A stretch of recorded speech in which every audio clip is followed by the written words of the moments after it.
वडोदरा महानगर पालिका की ओर से इलेक्शन वार्ड नंबर 9 में गोरवा ITI से लेकर सपनाना वावेतर गार्डन तक जय श्री राम मार्ग के नामकरण का कार्यक्रम आयोजित करवाया गया था, जिस दौरान वडोदरा महानगर पालिका के सभी पदाधिकारियों की मौजूदगी दर्ज की गई थी।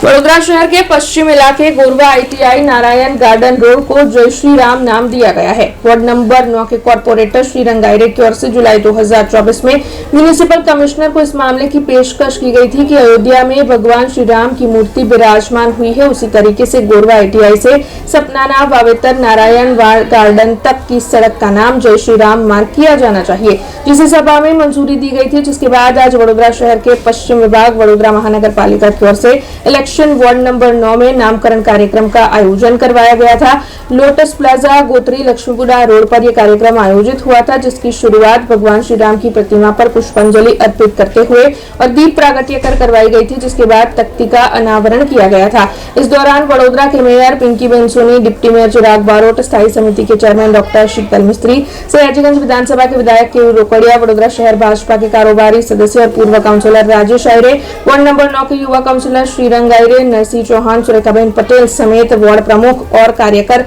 बड़ी तादाद में वहां पर मौजूद रहे थे। वडोदरा ने समग्र भारतवर्षना तमाम લોકોને આજના દિવસે હું ખૂબ ખૂબ શુભેચ્છા પાઠવું છું કે જે શ્રીરામ મંદિરને 500 વર્ષ સુધી રાહ જોયા બાદ માનનીય પ્રધાનમંત્રીના નરેન્દ્ર મોદી સાહેબના આગેવાની હેઠળ જે મંદિરની જ્યાં રામ ભગવાનની મૂર્તિને સ્થાપન્ય કરવામાં આવ્યું એવા રામ મંદિર અયોધ્યાને જ્યારે 2 વર્ષ પૂર્ણ થઈને ત્રીજા વર્ષની જ્યારે વર્ષગાંઠ અમે ઉજવવા જઈ રહ્યા છીએ ત્યારે આ જે ત્રીજું વર્ષ છે તે ત્રીજું વર્ષ વડોદરા મહાનગરપાલિકા બી હંમેશા યાદ રાખે એ માટે માનનીય મેયરશ્રી, માનનીય મ્યુનિસિપલ કમિશનરશ્રી, ડેપ્યુટી મેયરશ્રી સાથે ચેરમેનશ્રી અને તમામ મારા સાથી કાઉન્સિલરોનો અને સયાજીગંજ વિધાનસભાના ધારાસભ્યશ્રીનો ભારતીય જનતા પાર્ટી પ્રમુખ ડૉક્ટર જયપ્રકાશ સાહેબનો પણ અમે ખૂબ ખૂબ આભાર માનીએ છીએ। हमसे जुड़े रहने के लिए हमारे YouTube चैनल को सब्सक्राइब करें और नई वीडियो की नोटिफिकेशन के लिए बेल आइकॉन को दबाएं।